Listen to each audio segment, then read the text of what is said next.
Partes de me ouviram ainda não? Oi? Acho que ouvi qualquer coisa, um murmúrio. Amém. Então, este ano letivo, eu comecei com uma nova série de mensagens. Uma série de mensagens significa que temos um tema e estamos a desenvolvê-lo domingo após domingo. E desta vez eu estou a falar sobre mentalidade. E mentalidade é simples, mentalidade tem que ver com a forma de estar ou de viver a nossa vida. Essa é a nossa mentalidade. Na primeira mensagem que eu ministrei aos irmãos sobre esta série, falámos sobre a importância que tem e devemos dar à nossa mente. A nossa mente é importante.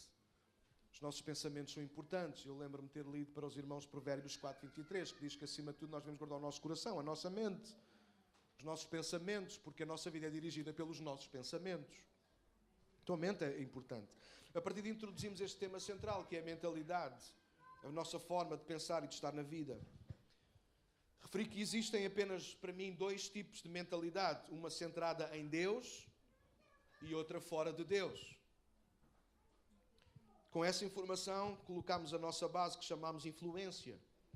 E fomos esclarecidos que somos nós que escolhemos o quê ou quem pode influenciar e alimentar a nossa vida, a nossa mente. E aí formar a nossa mentalidade, o nosso estilo de vida.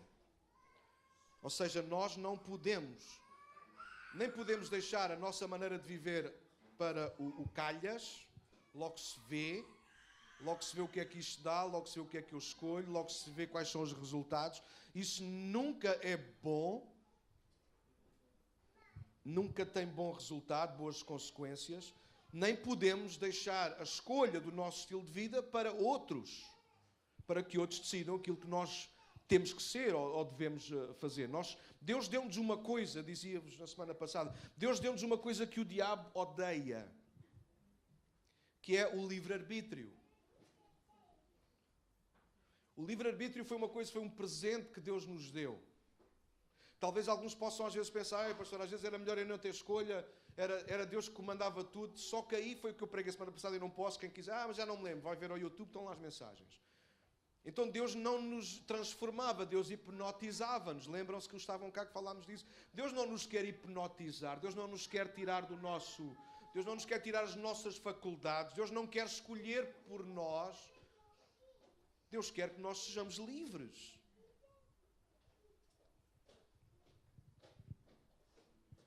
E o diabo odeia isso. O diabo fará de tudo para condicionar a nossa liberdade. Ele vai mentir, ele vai nos dizer que é ao contrário, que é que nós só somos livres ao fazer o que queremos. Mas quem está aqui nesta sala sabe muitíssimo bem, por experiência própria provavelmente, que foi por fazermos muitas das vezes o que queríamos sem pensar, que nos tornámos prisioneiros de algumas coisas. Alguém sabe do que eu estou a falar? Então, a primeira sessão nós falámos disso. A mentalidade tem que ver com liberdade. E liberdade tem que ver com saber ao que é que queremos estar presos. Liberdade não é estar livre para fazer o que se quer. Liberdade é nós que temos a capacidade, por escolha própria, ficarmos presos àquilo que sabemos que é bom para nós, para os outros e, acima de tudo, traz glória para Deus. Para mim, essa é a melhor definição de liberdade. Então falámos disto. Na semana passada, na segunda sessão, falámos sobre mentalidade e perspectiva, visão. Lembram-se? Onde fomos desafiados a levantar os nossos olhos. Deus não apenas quer que tu tenhas os olhos abertos. Deus quer que tu os levantes. Repara, Paulo disse aos Coríntios, segundo aos Coríntios 4:4, ele disse que o Deus deste século, Deus com letra minúscula, referindo-se ao trabalho do diabo, o Deus deste século, o que ele faz na mente das pessoas é cegar as pessoas para que não lhes resplandeça a luz do Evangelho de Cristo. Ou seja, por outras palavras, o diabo faz de tudo para que eu e tu, para que as pessoas fiquem com os olhos encobertos, não consigam discernir, ver a grandeza de Deus, o amor de Deus, o perdão de Deus, a salvação. O diabo vai fazer de tudo para que até nós que somos cristãos às vezes fiquemos meio ceguetas, baralhados, obrigado. Isso.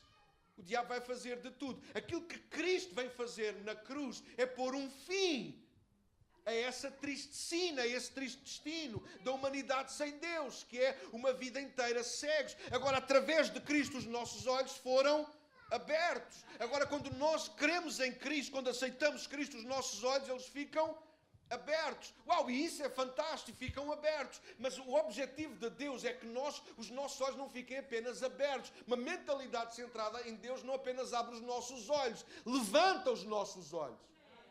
E nós estudamos Colossenses 3. Se nós já ressuscitamos com Cristo, cá está. Se nós já aceitamos Cristo e os nossos olhos foram abertos, então vocês agora têm que pensar, mentalidade, nas coisas que são de cima. Depois lemos Isaías 55, diz que que o pensamento de Deus não são os nossos pensamentos, os caminhos de Deus não são os nossos caminhos. Porquê? Porque tanto os pensamentos como os caminhos de Deus são mais altos. Então, o que é que nós temos de fazer ao nosso olhar?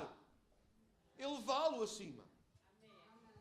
Quando o salmista se viu aflito, ele disse: elevo os meus olhos para os montes. De onde virá o socorro? Ele sabia que tinha que elevar os olhos. Às vezes não temos mais força para levantar os olhos a não ser até à montanha. Mas continua a fazer a pergunta, porque tu sabes que o teu socorro não está na montanha. O teu socorro está acima. O diabo fará de tudo. Se o diabo não puder impedir que os teus olhos estejam abertos, o diabo vai fazer de tudo para que tu não os levantes. Então, alguém está a acompanhar a sequência daquilo que estamos a partilhar. Mentalidade centrada em Deus é, de facto, nós escolhemos a nossa liberdade. Nós queremos estar no jardim, nós falámos do jardim do Éden, ficarmos dentro com Deus, onde nós temos de tudo, onde nós temos até limites, e limites são bons. Limites são bons porque os limites dizem até onde é que nós podemos ir e até onde é que nós não podemos ir. E essa é que é a liberdade. Na semana passada, então, víamos que mentalidade centrada em Deus também não apenas abre os nossos olhos, como coloca os nossos olhos no sítio certo. E se coloca os nossos olhos no sítio certo, para cima, então nós começamos a ver como Deus vê e o que Deus vê. Eu quero dizer aos irmãos que isso é muito importante. Tenho partido muito da minha cabeça a pensar sobre isso. Eu quero aprender a ver como Deus vê e a ver o que Deus vê. Eu não sei quantos de nós já fomos traídos na nossa mente por causa de vermos como queríamos ver. Quantos de nós já ficámos ofendidos na nossa mente com alguém por causa de alguma coisa que vimos e nós interpretamos como quisermos interpretar. Ele viu-me e não me falou. É apenas um exemplo, pode ser? Quantos? Eu já ouvi pessoas às vezes a dizer isto aqui dentro, não fiquei muito zangado. Bom, alguma ofensa lá ficou se uma pessoa não falava naquilo, né? O pastor naquele domingo nem sequer me falou, então se calhar estava a correr de um lado para o outro e não foi por mal. Estou apenas a dar um exemplo que é muito singelo. Outros já disseram ao contrário, Catarina passou e não estou a falar de nós, para não falar de vocês, claro, não é? Então, mas se calhar porque andávamos a correr de um lado para o outro, se calhar no final, última hora, alguém chamou e a gente não foi... Porque às vezes a gente só vê como quer e só vê o que quer ver. Só viu que a pessoa não falou, mas não viu que a pessoa estava a fazer alguma. Os irmãos entendem? É apenas um exemplo. Acontece ou não acontece isso na nossa mente? E eu quero inverter isto em mim. Porquê? Porque isso faz-me mal. Não é a vocês, é a mim. Quando eu só vejo, quando eu tenho os meus olhos abertos, mas estão apontados para onde? Para baixo. Isso é perigoso. Porque a gente só consegue ver para baixo. A gente só consegue ver as coisas à maneira de baixo. Se ele fez isto, é por causa disto. Se ela disse isto, é ou não é? Alguém sabe do que eu estou a falar? Sim ou não? Quando nós temos a nossa mentalidade fora de Deus, os nossos olhos até podem estar abertos. Mas se eles estiverem voltados para baixo, nós vamos continuar a ver as coisas, até de Deus, às vezes à maneira dos homens. Lembram-se, a semana passada eu terminava quase a lembrar-vos daquilo que aconteceu entre Caim e Abel. Os dois fizeram uma oferta ao Senhor, mas diz que Abel caiu na graça do Senhor. O Senhor agradou-se do sacrifício de Abel, mas rejeitou o sacrifício de Caim. Porquê? Porque Abel ofereceu ao Senhor de acordo com a vontade do Senhor. Caim ofereceu ao Senhor, até aqui está igual a frase, mas ofereceu ao Senhor à sua própria maneira, à sua própria vontade. Abel ofereceu ao Senhor com os olhos voltados para cima. Caim ofereceu ao Senhor com os olhos voltados para baixo. Cuidado. Mentalidade centrada em Deus, irmãos. Não é apenas ter os olhos abertos. Eu já sei muito. Falámos isso a semana passada. Saber é importante, mas saber sem aplicar, saber sem deixar que o que sabemos da palavra transforme a nossa vida. Então, cuidado, irmãos. Pode ser até mais perigoso do que se nós não soubéssemos rigorosamente nada. Há muitos cristãos que dizem, eu sei muita coisa já. Eu já sei isso. Eu até brinquei e disse, há crentes que até sabem versículos e textos inteiros, capítulos, livros de cor. E eu não tenho nada contra. Isso é fantástico. É melhor decorarem isso do que andarem a decorar outra coisa. O problema é quando decoram tantas porções das Escrituras, mas aquilo não traz qualquer influência sobre a vida. E este é o problema do saber e não aplicar. Então, mentalidade e perspectiva tem que ver com isso. A mentalidade centrada em Deus não só abre os nossos olhos, como coloca os nossos olhos na direção certa. E quando nós começamos a ter os olhos levantados, nós começamos a ver como Deus vê e a ver o que Deus vê. Hoje gostava de continuar a falar dos olhos espirituais. Porque a mentalidade centrada em Deus não apenas corrige o nosso olhar, e começamos a olhar como Deus olha e ver como Deus vê, mas também na perspectiva pessoal. Volta e meia é um tema que para mim é recorrente. Eu acredito que é de Deus, por isso eu o repito. Nesta manhã eu gostava de falar convosco acerca da mentalidade e identidade. Porque só eu acredito nisso, está bem? Vocês são apenas meus ouvintes aqui e podem discordar e no final façam o favor de discordar ou de concordar. Eu gosto de ouvir as vossas opiniões. Mas só uma mentalidade certa, e vou provar-vos isso com a Bíblia esta manhã, só uma mentalidade certa nos pode dar a identidade certa. Se a nossa forma de estar na vida não for a melhor, naturalmente, eu vou-me ver a mim mesmo, a minha identidade, aquilo que eu sou, da mesma forma, igual à minha mentalidade. Por exemplo, há mais de 20 anos atrás, eu consumi drogas. A minha mentalidade era, tanto se me dá. Ou seja, eu estava a viver fora ou com Deus? Fora de Deus. Eu estava a fazer as minhas próprias escolhas. E aquilo que eu estava a fazer bem ou mal ao meu corpo? Mal. E à minha mente? Claro. O que é que vocês acham que isso fez à minha identidade? Ou uma expressão hoje usada muito aí, que é a autoestima, se quiserem. O que é que isso fez? Você vê alguém que consome drogas, que bebe demais, uma mulher que se prostitui, sei lá, estou a falar de coisas, casos muito extremos, podemos falar de coisas que às vezes não são extremas aos nossos olhos, mas, ok, se calhar assim, o exemplo é mais fatal, é mais radical. Imagina uma pessoa dessa, o que é que você pensa da autoestima dessa pessoa? É muito baixa. Qual é a identidade que essa pessoa tem? Vazia. Ninguém se importa comigo, eu não me importo comigo, eu faço o que faço, já nem penso no que faço, já nem quero saber. Mas estás a fazer mal ao teu corpo, estás a fazer mal à tua vida. Não quero saber disso, porque a identidade da pessoa esvaziou-se. Cuidado, não são só toxicodependentes ou prostitutas, há pessoas que não têm nenhum problema destes, mas pensam rigorosamente a mesma coisa. Para que é que eu sirvo? Para que é que eu cá ando? O que é que eu estou aqui a fazer? A sua identidade está a esvaziar-se. Talvez por causa de um problema, por causa de uma depressão, por causa de uma coisa qualquer. Alguém percebe do que eu estou a falar. Mas a sua identidade está... Eu não presto para nada, eu não sirvo para nada. Já alguém ouviu isto ou já alguém disse isto? Não respondam. A identidade dessa pessoa está comprometida. Eu quero dizer-vos esta manhã, estamos na casa de Deus. E a casa de Deus não são as paredes, somos nós. Que essa não é de toda a vontade de Deus. Quando Jesus deu a sua vida na cruz do Calvário em nosso favor, Ele deu a sua vida para fazer de nós filhos e filhas de Deus. A questão de ser filho ou filha de Deus é muito mais do que ter direito a alguma coisa. Ou estar mais perto de Deus ou não. Ser filho ou filha de Deus tem que ver com a nossa identidade. Nós éramos pecadores. A Bíblia vai descrever a nossa identidade. Eu não vou fazer um estudo bíblico sobre isso, nem sequer é a minha pretensão. Mas a Bíblia vai dizer deixa clara qual era a nossa identidade sem Cristo. Alguns versículos vai dizer que nós estávamos como que mortos. Mortos no sentido que estávamos longe de Deus, o nosso pecado, éramos pecadores. A Bíblia vai vai descrever-nos, vai nos dar uma identidade sem Deus, fora desta mentalidade centrada em Deus, de facto deplorável. Mas aqueles que o receberam, deu-lhes o poder de serem feitos filhos de Deus, ou seja, de receberem uma nova identidade. Eu amo, segundo aos Coríntios 5,17, que diz que assim que se alguém está em Cristo, nova criatura. O que é que isso quer dizer? Que nós não apenas começamos uma nova vida. Nós começamos uma nova vida porque agora temos que ter uma nova mentalidade. Porque se não houver uma nova mentalidade, também não vai haver nova vida. E essa é a razão fundamental porque estamos a estudar sobre isto. Se Deus não muda a nossa mente, nada mais vai mudar. Nós podemos mudar o estilo de roupa. Agora sou crente, usa assim. Não é por aí, porque Deus não avalia a roupa que tu vestes. Deus não mede o teu cabelo. Deus olha para o teu coração, para a tua mente, para a forma de vida que tu vives. Quando estás aqui, quando estás fora daqui. Então mentalidade é importante por causa disso. Mentalidade dá-nos liberdade. A verdadeira liberdade. Mentalidade ajuda a alinhar os nossos olhos e os nossos pensamentos com os pensamentos de Deus.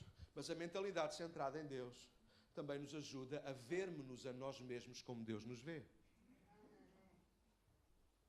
E nesta manhã é disso que nós vamos estar a falar.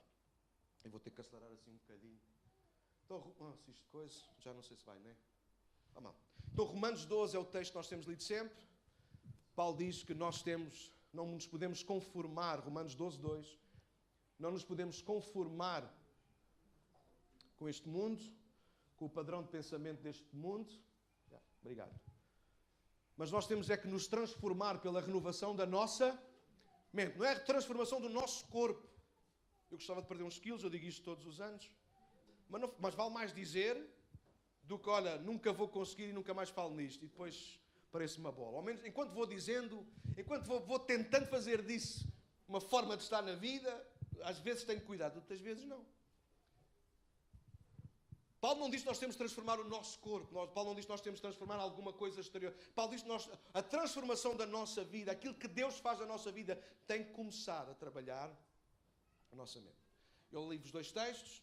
Este, numa versão, aliás, li o mesmo texto em 2 versões. Nesta versão mais normal, e na nova tradução em linguagem de hoje, já dizer que é Deus que nos transforma. As duas estão certas. Porquê? Por causa disso mesmo. Porque é alguma coisa que é Deus que trabalha em nós, mas é alguma coisa também que nós deixamos que Deus trabalhe na nossa vida. Como disse no princípio, Deus não nos hipnotiza, Deus transforma. Há pessoas que às vezes oram nessa expectativa, não é? Deus muda a minha vida. Eu não sei o que é que elas estão à espera. Que Deus, já sei, estão à espera que Deus os hipnotize, que é Deus dar-lhes assim uma pancada na cabeça, pim, e elas ficam fora delas, perdem controle mental, e a partir dali é Deus que controla. Deus diz, vai para a esquerda. Então, Deus não me disser. Não fui mesmo aqui, vocês estão sempre à espera. E Deus nunca fará isso. Então, pastor, não devemos orar para que Deus mude a nossa vida? Sim, devemos orar para que Deus mude a nossa vida. Mas temos que ter consciência, quando estamos a dizer Deus muda a nossa vida, nós também temos que mudar. Eu lembro que muitos anos eu disse, Deus ajuda-me a deixar de fumar. Bronco. Mas continuava a comprar. Não és... Ai, dizer estúpido, mas não se diz no púlpito. Não se é burro. Será que Deus não estava interessado em ajudar-me a deixar de fumar? Sim ou não? Claro que sim! O meu corpo é o templo do Espírito. Eu lembro que uma altura então eu decidi, então já não compro. Eu lembro que trabalhava ainda secularmente. Claro, já era pastor e ainda dava a fumar, não é? Não sejam rir. Aqui ninguém é Deus, está bem? Podia ter uma fraqueza. Mas não foi o caso, não é? Eu estava a trabalhar secularmente, estava a tentar levantar-me. Eu lembro que deixei de comprar. O meu patrão, na altura, por sinal, era o meu tio. Ele não sabia de nada, mas Deus usa quem quer e como quer. A obra, o Tony sabe, a obra onde nós trabalhávamos lá em Cascais era enorme, aquilo era enorme, muitas vivendas. E a partir dessa altura começou a acontecer um facto muito interessante. Eu estava sempre ao pé do meu colega João, o meu colega Joãozinho, ele fumava, portanto eu nem precisava de comprar.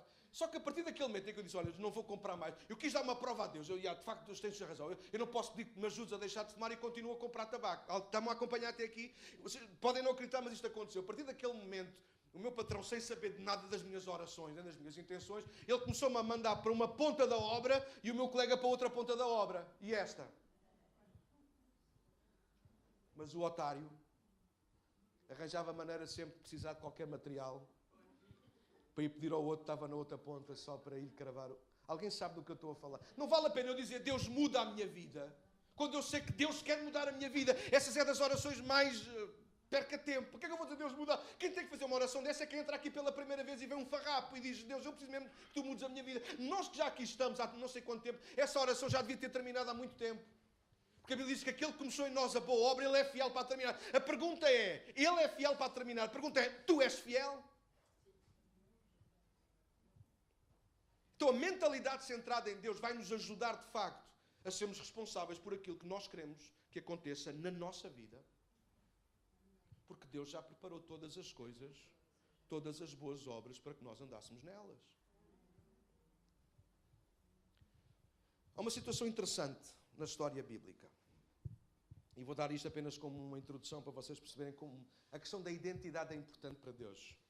Desde o princípio ao fim da Bíblia encontramos a envolvência entre a mentalidade, a forma de vida e a identidade do indivíduo. Através de alguma coisa muito incomum, mas revelador. Ouçam, Deus mudar ou escolher o nome de alguma personagem.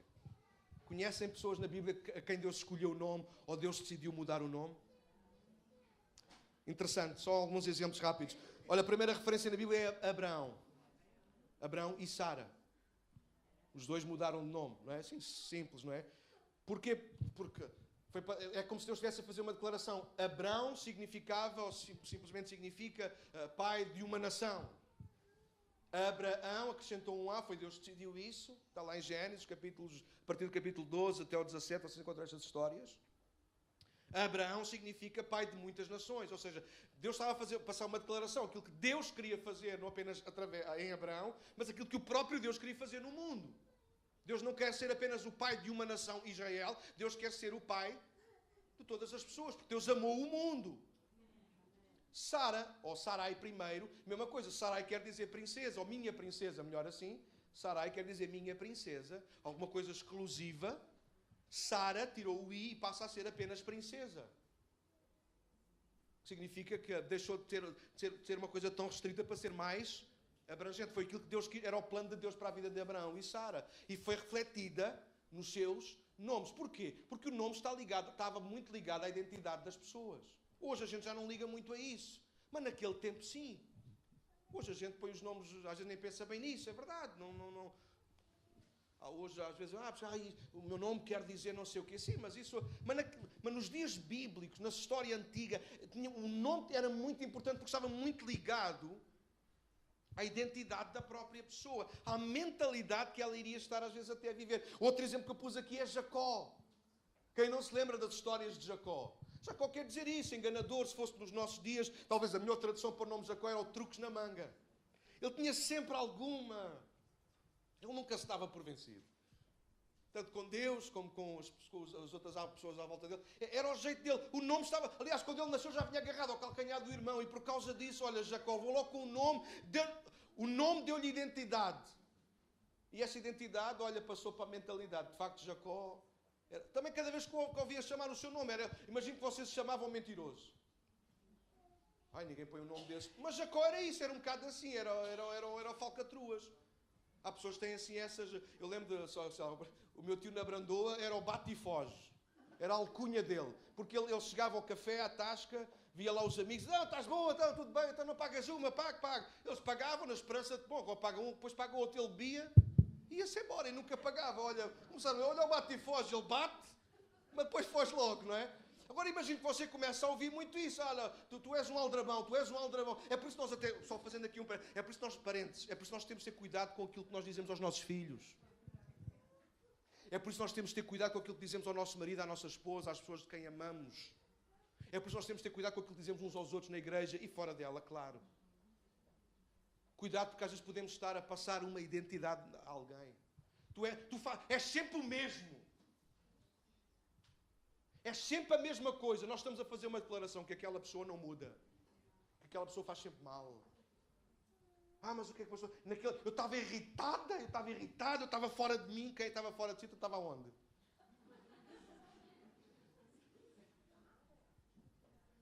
E nós às vezes não reparamos, mas nós estamos a criar uma mentalidade por estarmos a deformar ou a formar a identidade de outra pessoa. É por isso que os médicos aconselham isso. Nós educarmos os nossos filhos e dizer, tu és tão lindo, tu és perfeito, tu és maravilhoso. Claro, corrigi-los quando eles erram, porque nós estamos também a estar a ser defeituoso.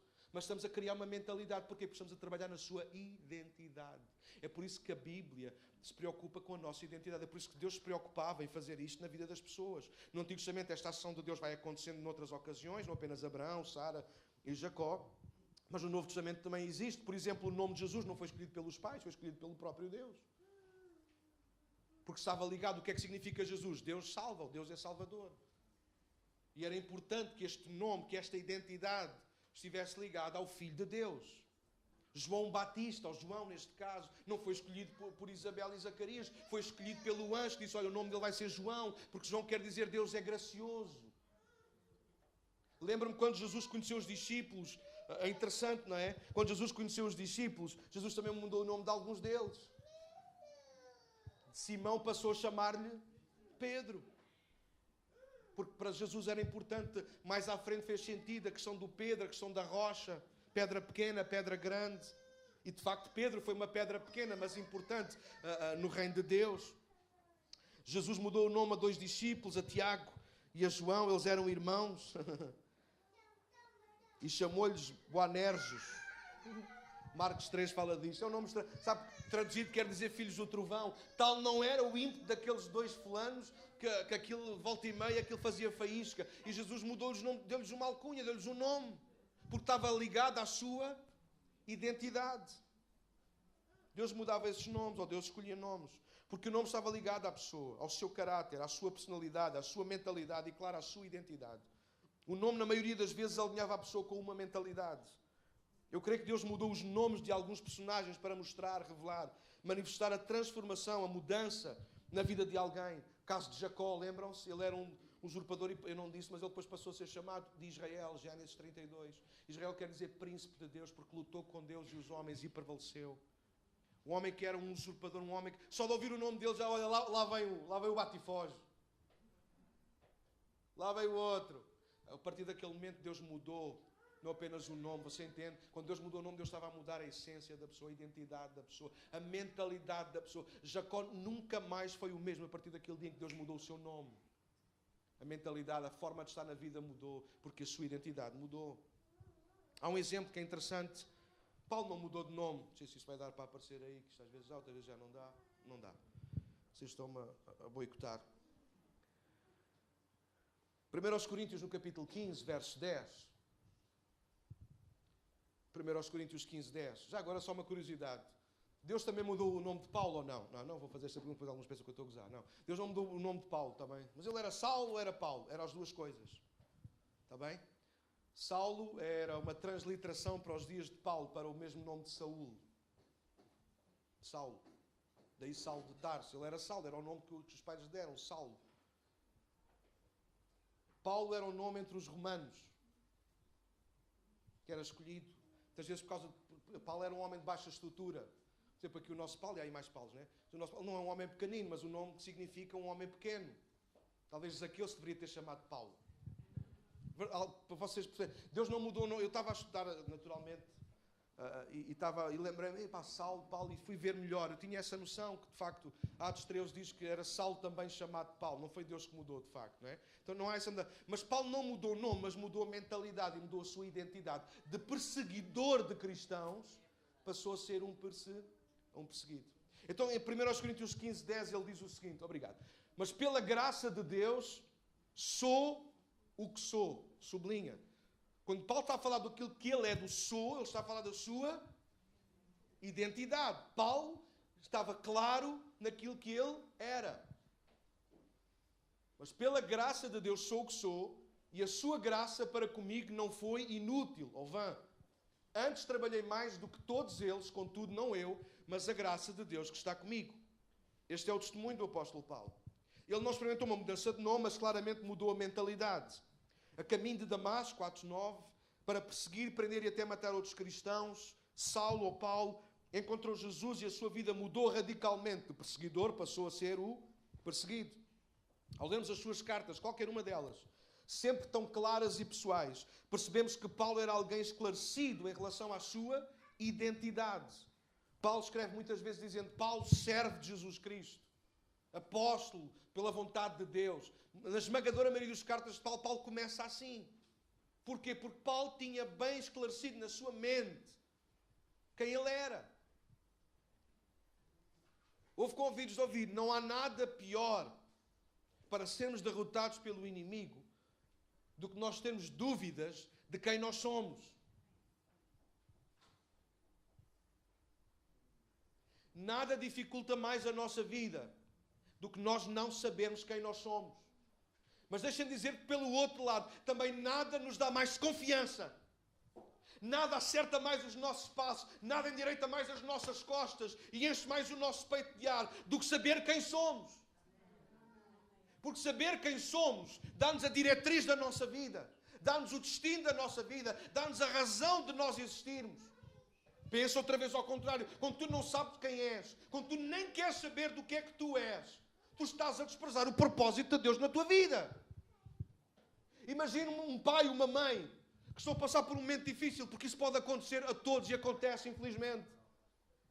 Imagina que um pai, eu sou pai, e de repente eu digo, eu não sou pai, eu não sou nada. E quando eu começo a dizer isto uma vez, 2 vezes, 3 vezes, 4 vezes, o problema não é o dizer, o problema é que depois começa a viver isso e deixe de ser pai, deixe de cuidar, deixe de abraçar, deixe de corrigir, deixe de pôr pão na mesa, deixe de ser pai. Alguém sabe do que eu estou a falar? Deixe a minha identidade de lado. Quem vai sofrer também?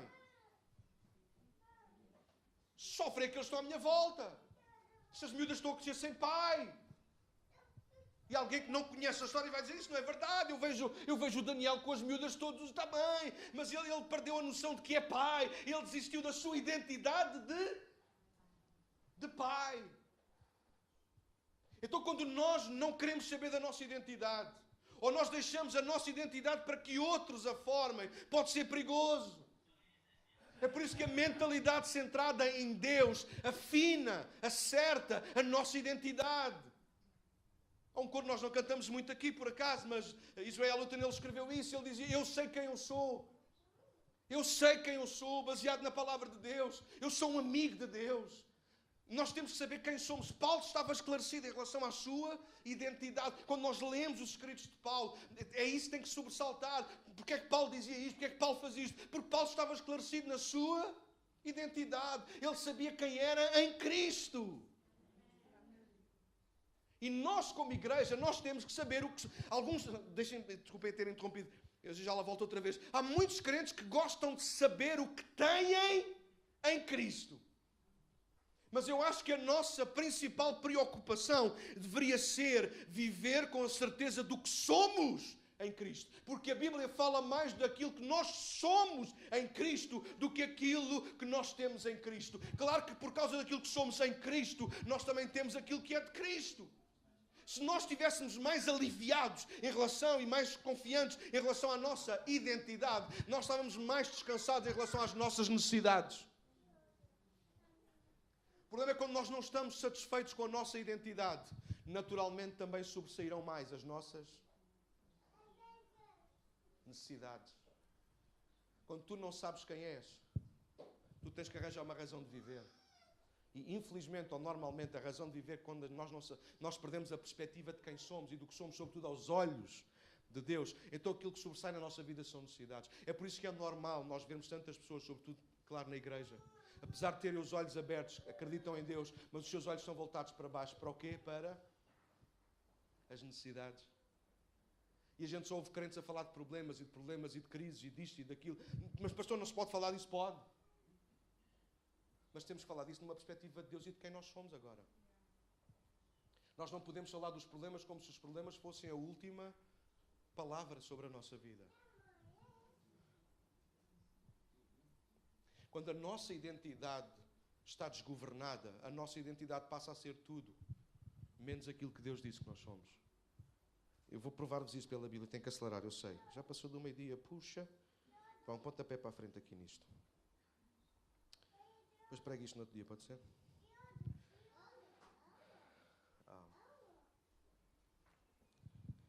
Apenas uma mentalidade centrada em Deus. Está a andar para trás, mas olha, está mal. Nos liberta e nos dá a perspectiva certa e, claro, nos confere ou devolve a liberdade, a identidade certa, perdão. A Bíblia diz que Deus criou-nos à sua imagem conforme a sua semelhança. Semelhantes não é iguais, ou é? O que é que isto tem a ver com a identidade? Tem. Qual foi a primeira armadilha do diabo? Foi distorcer, precisamente. Olha, já está a dar o toque, é para eu acabar. Foi distorcer, precisamente, a identidade de Adão e Eva.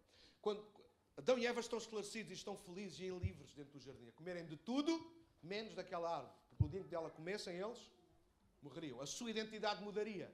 Passariam de vivos para mortos.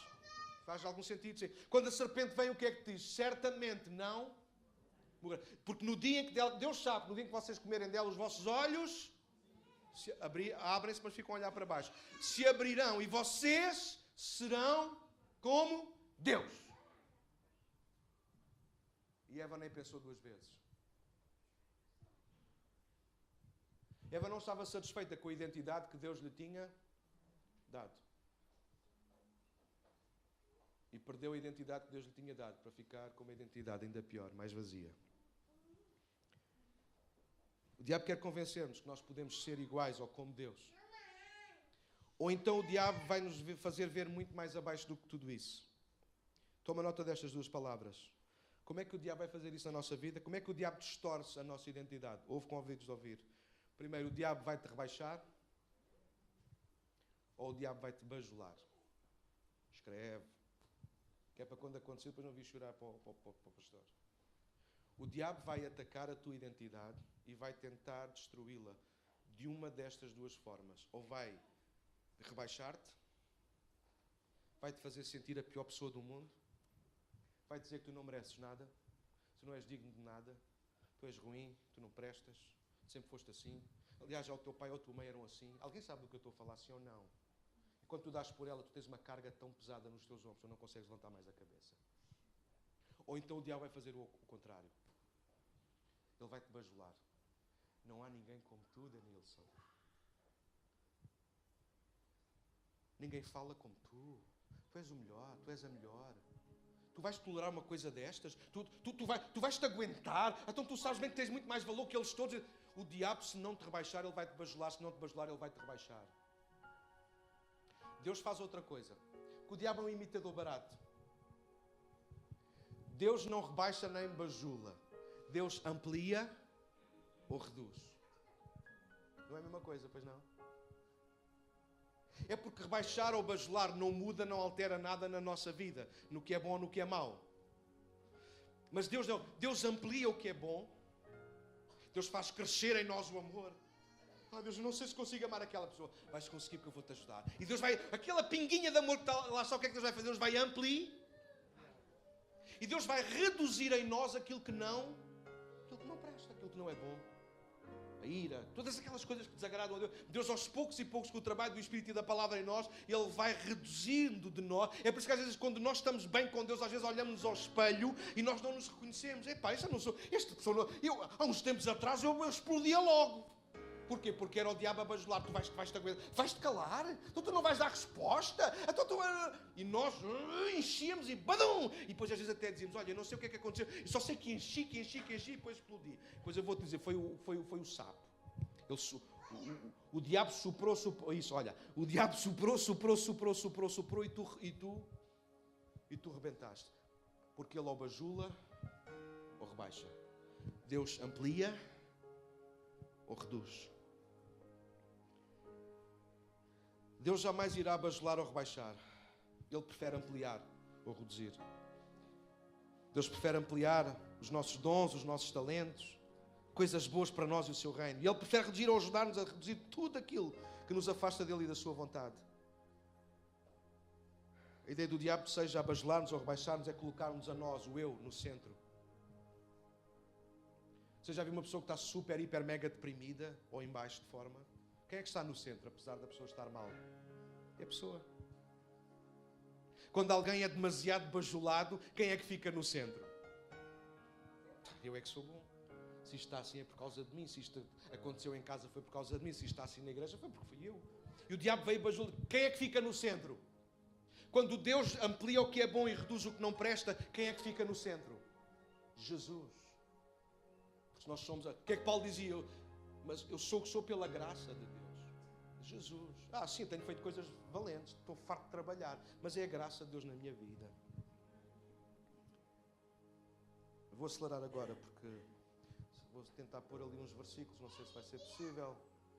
Já não sei onde é que isto está, meu. Já me perderam todos. Ok. Números capítulo 13. Se vocês quiserem abrir ou escrever.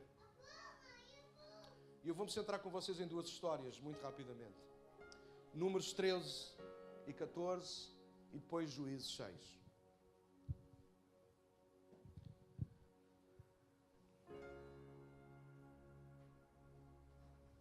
Claro que podíamos ver outras histórias onde a mentalidade sem Deus tenta forçar a retirada da mentalidade centrada em Deus.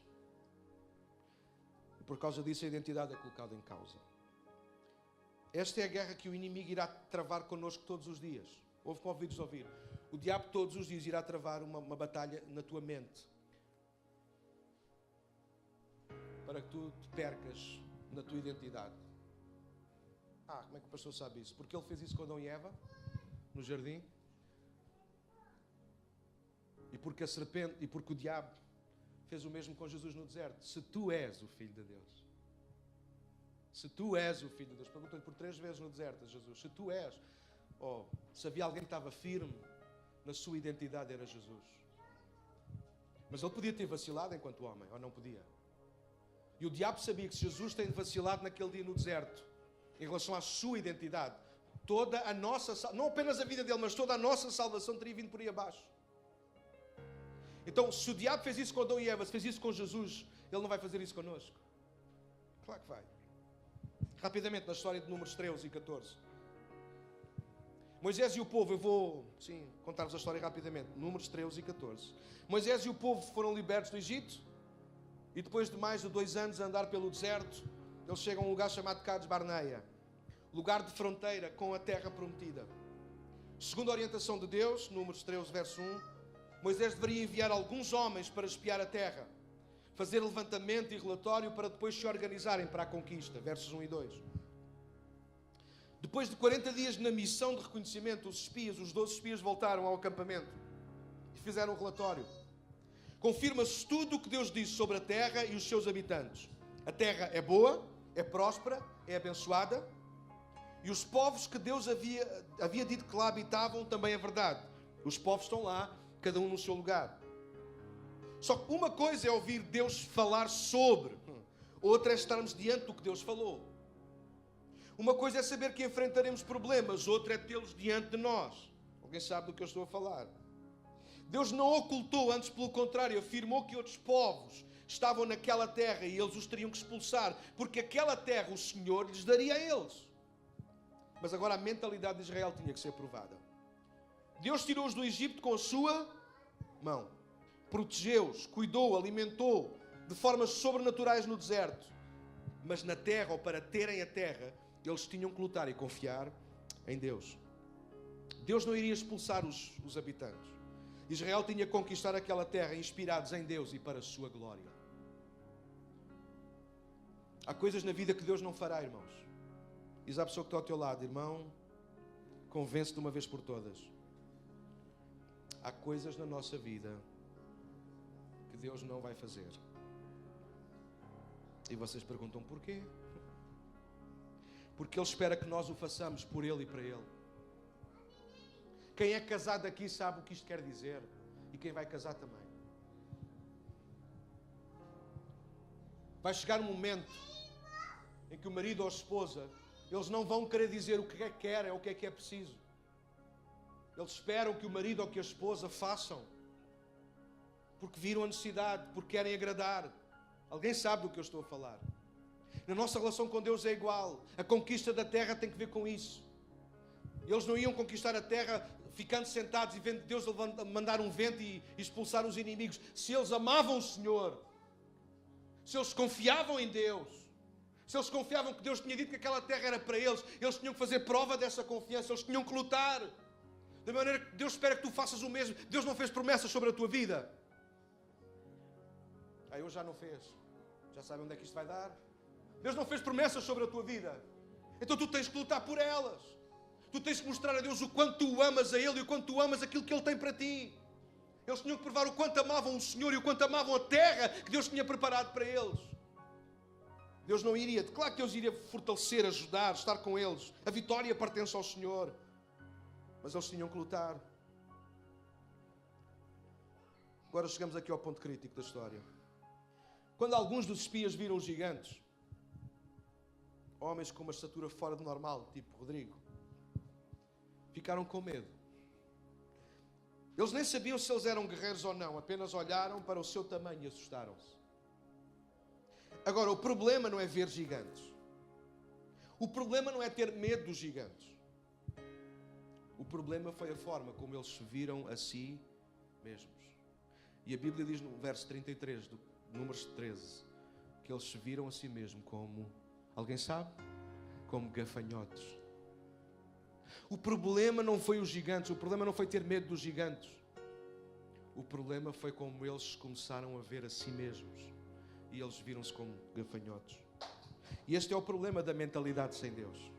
Vemo-nos como o inimigo quer que nos vejamos. Sem Deus, em nós e por nós, o inimigo irá sempre distorcer a nossa própria imagem, a nossa identidade. Haverá sempre um gafanhoto na nossa mente, em vez de um homem ou uma mulher faminto por agradar a Deus. Eu tenho que acelerar. Apenas Josué e Caleb tiveram a perspectiva certa, porque tinham a mentalidade certa. No capítulo 14 eles não se viram como gafanhotos, diz no capítulo 14, diz que Josué e Caleb se viram os gigantes como pães de quilo para eles comerem. Você sabe, a mentalidade sem Deus faz de nós gafanhotos. Quando nós temos uma mentalidade centrada em Deus, nós vemos os desafios como uma oportunidade de nós honrarmos a Deus, de nós alimentarmos esta fome que temos de agradar o Senhor. Mais um desafio, não é tempo de tu caíres como um gafanhoto, é tempo de tu te levantares, venceres esse desafio e dares a glória que Deus merece. Tenho que passar para Gedeão, porque o tempo não nos deixa ir mais longe. Gedeão encontra-se no livro de Juízes, capítulo 6, 7 e 8, história toda de Gedeão. Eu vou começar de trás para a frente. Gedeão foi o homem que nós conhecemos por ter derrotado um exército de milhares com apenas 300 homens. Gedeão foi o homem que conseguiu ter a coragem de, na sua própria casa, na casa do seu pai, onde estava instalado um altar a Baal, Gedeão teve a coragem, porque Deus lhe pediu que ele fizesse isso, de derrubar o altar que estava na casa do próprio pai. E Gedeão fez isso, mesmo sendo a própria família. Ele tinha que denunciar aquilo que era desagradável a Deus. Mas Gedeão não começou logo assim. Gedeão começa no capítulo 6, em que a Bíblia diz que os medianitas vinham vez após vez sobre Israel para os roubar, para lhes tirar tudo. E estou a tentar lembrar-me tudo o que tem dos meus apontamentos, que acho que é de Deus para a nossa vida. E eu não queria que perdêssemos algumas coisas. Eu estava a meditar nisto, estava a pensar nas pessoas dos nossos dias, de alguns crentes das nossas igrejas. É assim que vivem, como Israel estava a viver naqueles dias. Eles levantam-se, eles tentam, eles esforçam-se, mas logo mais vem uma cilada, logo mais vem um inimigo, logo mais vem um problema, e tudo aquilo que eles construíram vem por ali abaixo. Alguns ainda vão tentando outra vez, outros simplesmente já desistiram. Eu acredito que Gedeão era um daqueles poucos homens que não queria desistir. Mas o receio pelos inimigos estava a abafá-lo, de tal maneira que diz a Bíblia que ele vai estar a malhar o trigo dentro de um lagar. Quem já malhou trigo ou sabe destas coisas antigas, sabe que malhar trigo tem que ser ao ar livre, sobretudo num ponto alto, onde haja algum vento, para quando se malha, aquilo que não presta voar e fica só aquilo que é bom, o trigo. Mas ele está dentro de uma casa. Como é que alguém malha o trigo dentro de uma casa? Alguém que está desesperado, alguém que não quer morrer à fome, alguém que ainda quer lutar, mas ele está a lutar com as suas forças, e é nesse dia que Deus lhe aparece e diz: o Senhor é contigo, homem valente, guerreiro valoroso. E Gedeão quer dizer precisamente isso, guerreiro poderoso. Veja só, Deus chama-o pelo nome. E Gedeão começa a mandar vir com Deus, diz: se tu és conosco, onde é que tu estavas? E Gedeão começa a pôr em causa aquilo que Deus está a dizer. Não foi isso que Adão e Eva fizeram? Nada destrói mais a nossa autoestima, meus irmãos. Nada bota mais abaixo a nossa identidade. Nada nos desvia mais da mentalidade centrada de Deus. Nós começamos a pôr Deus em causa. Posso fazer uma pergunta honesta e és honesto a responder? Quantos de nós aqui já pusemos Deus em causa? Deus disse que ia ser bom e nós começámos a pôr em causa. Deus disse para nós fazermos uma determinada maneira e nós dissemos: não sei se isso vai dar resultado. Alguém sabe do que eu estou a falar? Depois a seguir Gedeão continua e não tem tempo de ler o texto. Gedeão agora já não põe mais em causa a presença de Deus, mas começa-se a pôr em causa a si mesmo. Diz: mas Deus, quem eu? A minha casa é mais pequena, a minha tribo é mais pequena, a minha casa é mais pequena e eu sou mais pequeno da casa do meu pai. Agora Gedeão já não põe em causa Deus, começa a dar desculpas. E eu achei engraçado pensar sobre isso, das desculpas. Sabes que Adão e Eva não foram expulsos do jardim por serem fracos, mas porque se alinharam com a serpente. Deus nunca despede ninguém por ser fraco. Deus não pode abraçar alguém que se posiciona no lado oposto.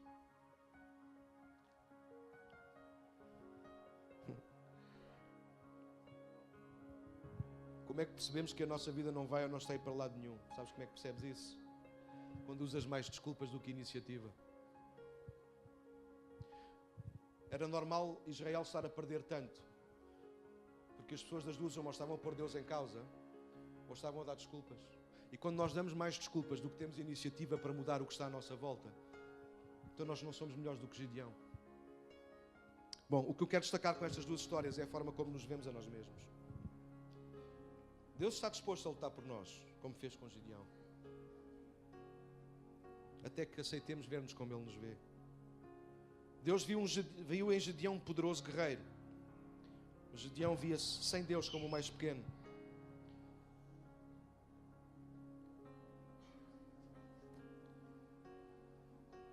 Deixa-me terminar agora sim. Vamos concluir. A mentalidade certa nos dará a liberdade completa. A mentalidade certa colocará os nossos olhos no sítio certo, em cima. A mentalidade certa nos ajudará não só a ver como Deus vê, mas acima de tudo a vermos como Deus vê. Eu não posso terminar esta manhã sem nós. Eu tive para arranjar e comprar uns gafanhotos. Mas para vocês os verem e ouvirem tinham que ser grandes. E alguns iam começar a gritar, não os íamos ouvir nem ver na mesma. Mas sem brincadeira, aquilo que eu gostava que nesta manhã acontecesse era que nós tivéssemos coragem. Das duas, uma, ou de nós o fazemos ou pedimos a Deus que o fizesse. Que o gafanhoto que existe na nossa mente ele fosse esmagado. O inimigo tentará colocar o gafanhoto dentro de nós. E lembra-te que esse é o problema, não são os gigantes. Às vezes nós estamos mais aflitos porque nós nos vemos a nós como gafanhotos. Deus está contigo, mais perto do que tu imaginas. Se tu queres viver a mentalidade certa, centrada em Deus, crê que Ele vive em ti. Crê que és quem Ele diz que tu és. Crê que farás o que Ele diz que tu farás. Vê o que Ele vê. Vê-te como Ele te vê. Gideão não começou bem, mas conseguiu acabar bem. Deixa-me terminar com Josué. Lembram-se de Josué? Josué estava lá em Números 13 e 14 a dar ânimo ao povo. Josué tem um momento da vida dele em que não foi assim tão bom. Mas porque Deus não alimenta gafanhotos, Deus esmaga-os. O problema foi resolvido. Não sei quantos de vocês conhecem Josué capítulo 1. Josué capítulo 1 começa a dizer que Deus apareceu a Josué. E a primeira coisa, quando lemos a Bíblia, parece-nos que é a primeira vez que Deus fala audivelmente com Josué. E a primeira coisa que ele diz não é: boa tarde, a minha paz seja contigo. A primeira coisa que Deus diz a Josué é: Moisés, meu servo, é finito, é morto. Eu imagino como é que estaria Josué. Eu estou a ser franco, estou a partilhar. Vocês sabem que eu falo muito de mim, não tenho problema com isso. Eu imagino como é que Josué estaria naquele momento. Josué foi alguém que acompanhou Moisés desde muito cedo. Eu sei o que é olhar para os outros e achar que os outros sim, que os outros conseguem, que os outros estão no sítio certo. Eu sei o que é saber o que é ser, eu sei o que é ser um segundo e eu sei o que é gostar de ser um segundo. Mas naquele momento Josué está sozinho. Ele sabia como é que o povo lidava com Moisés e como é que Moisés lidava com o povo. Mas como é que vão lidar comigo? Josué sabia como é que Deus falava com Moisés e como é que Moisés era ouvido pelo Senhor. Mas eu imagino as interrogações na cabeça de Josué. Será que vai ser igual comigo? Eu não sei se vocês conseguem ver isso em Josué capítulo 1, mas eu consegui ver isso esta semana. Eu consegui ver o diabo a tentar colocar na mente de Josué um gafanhoto. Eu sei o que isso é. Eu sei o que é nós tentarmos nos levantar e o diabo continuamente tentar meter lá dentro. E se não meteu lá dentro já, alguns já está lá dentro e está a alimentar. O gafanhoto na nossa mente. Tu nunca vais ser capaz. Tu já não te vais levantar disto. Isto nunca mais vai ser a mesma coisa. Eu não sei se vocês conseguem imaginar isto, mas eu acho que isto estava na cabeça de Josué. E eu acho que estava por causa da forma como Deus começa a falar com Josué. Moisés, meu servo, é morto. E eu quero dizer-te uma coisa. Moisés não era apenas um servo. Moisés era uma identidade. Moisés era a referência da vida de Josué enquanto líder diante de um povo. Então, para Josué, a sua identidade estava escondida em quem? Moisés. Quem toma as decisões? Moisés. Quem é que manda vir com o povo? Moisés. Quem é que fala com Deus? Moisés. Quem é que traz os recados de Deus? Eu só tenho que carregar a tenda e ajudar Moisés. Alguém sabe do que eu estou a falar? Josué não tinha a sua identidade, mas Deus tem que falar com Josué e dizer: Moisés, acabou, essa identidade acabou, a identidade do passado acabou, foi boa, foi ruim, acabou, chegou a um fim. Se vocês repararem, a palavra que vem imediatamente a seguir é: levanta-te, pois, agora. Moisés, meu servo, é morto, ponto final. Levanta-te, pois, agora. Então, Deus põe fim a uma identidade velha para levantar uma nova. E eu louvo a Deus pela atitude de Josué. E Josué, de facto, é um exemplo. Não é perfeito, como vemos, ele está parado, sentado, deitado, não sei, Deus tem que mandar levantar. Mas é alguém que ouve Deus e que obedece a Deus.